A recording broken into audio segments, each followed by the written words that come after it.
Hello everybody, you're looking lovely as usual. I presume because I can't exactly see you, but you know what? I bet you're looking lovely. So, this is going to be a rant of sorts, but not a rant in the mood that I usually do, which is negative or angry. Yeah, no, this is a positive rant. What? A positive rant? Yeah, this is a positive rant because this is something I'm extremely passionate about, happily, and just oh. Tim Burton is going to be our topic of the rants of today's. And I just want to get out how much I love this man.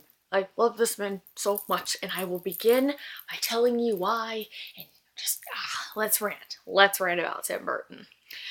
So I am not, as you guys know, one for creepy things. I don't like scary things. I don't like scary movies. I don't like horror. I don't like stuff like that because to me, being scared is an unpleasant feeling. And people are like, "Oh, it's so much fun to be scared." I'm like, that's very unpleasant to be terrified for your life and have to sleep with the lights on and then not even go to sleep.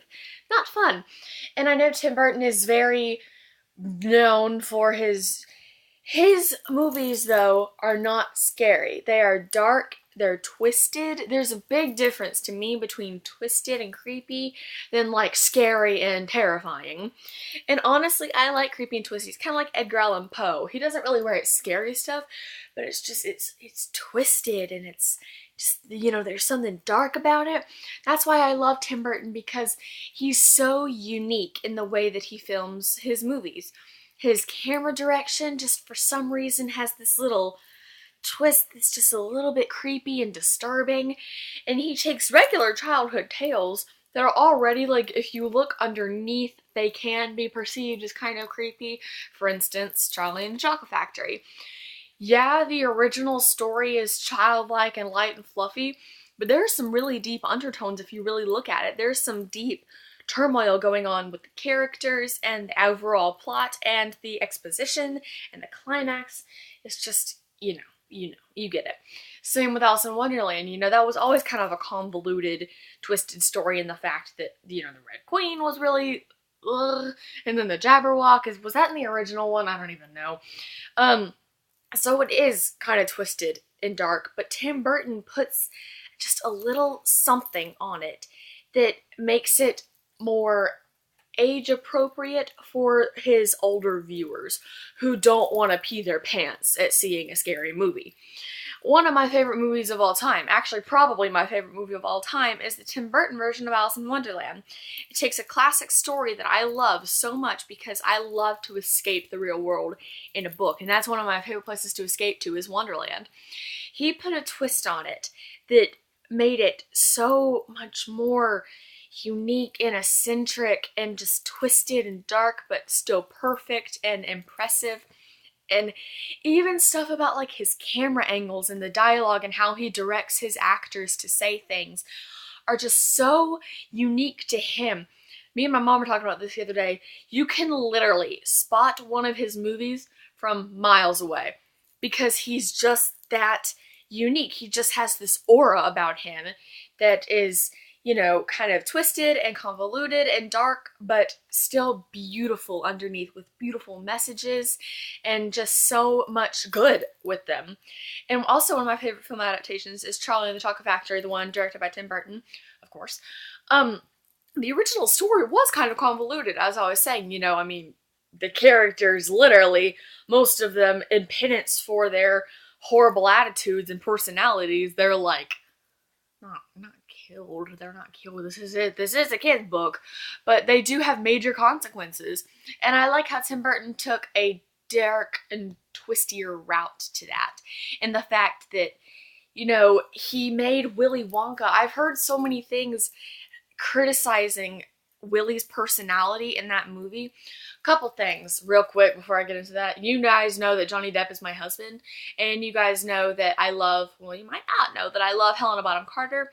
And to me, when that trio, Tim, Helena, and Johnny, whenever they get together, movies are made completely magic, and there's absolutely there's nothing better than when that trio gets together. And that's why I fell on the ground and started convulsing when Tim and Helena split, because I shipped them so hard. They were my, real life ship, kind of, just because they're both so eccentric and weird, but still awesome at the same time.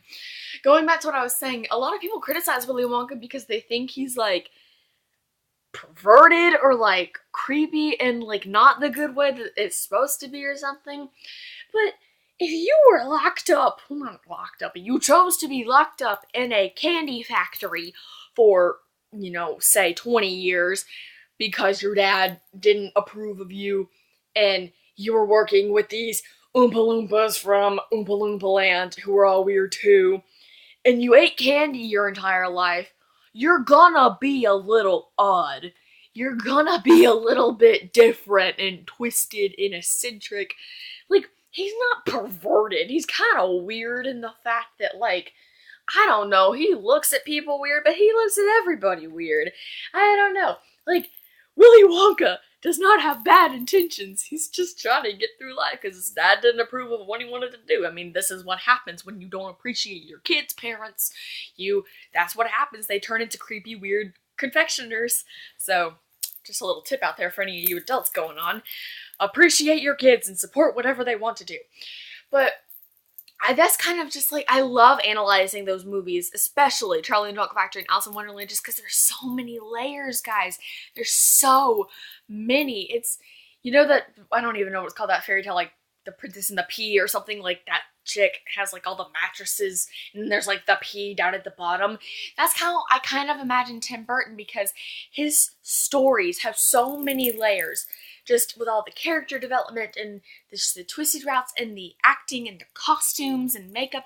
All these layers make up his movies, but down at the root, down at the pea under all the mattresses, down at the root of all these layers that Tim Burton puts, he is in the very center, directing everything perfectly, because that's all him. I was pointing out, I love his typical composer for movie scores, Danny Elfman. They work together a lot in movies.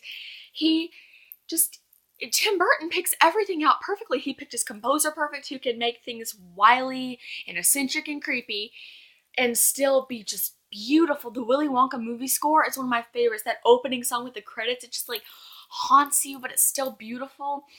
I love Tim Burton. I know I respect him so much, and he reminds me that it's okay to be different, and it's okay for people not to agree with everything that you think about. Because you know Tim, you know how he is. He's very odd and eccentric and different, but that's okay. He reminds me, along with Tim and Helena, not Tim and Helena, I'm sorry, Johnny and Helena, they remind me that it's okay to be different, and that it's okay to be a little weird and to see things in a twisted way. And he reminds me to find the beauty in things, the beauty in the weird, twisted things, like in the Alice in Wonderland movie. That movie is beautiful.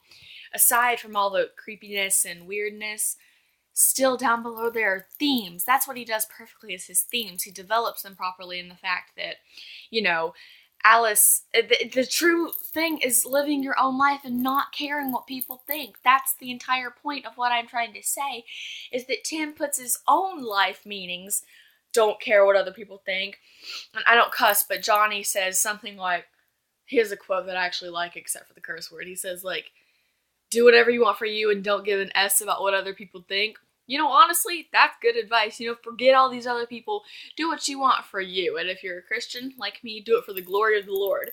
But, you know, I feel like Tim definitely put some of his own meanings and childhood and messages in his movies, because to me, as I analyzed it, the Alice in Wonderland movie basically is saying, don't let other people run your life for you, and you do what you want to make you happy. You know, the fact that she was going to have to marry Hamish and she didn't want to do that and all that. So, you know, I admire Tim Burton because he reminds me that it is okay to be different and it's okay to be weird.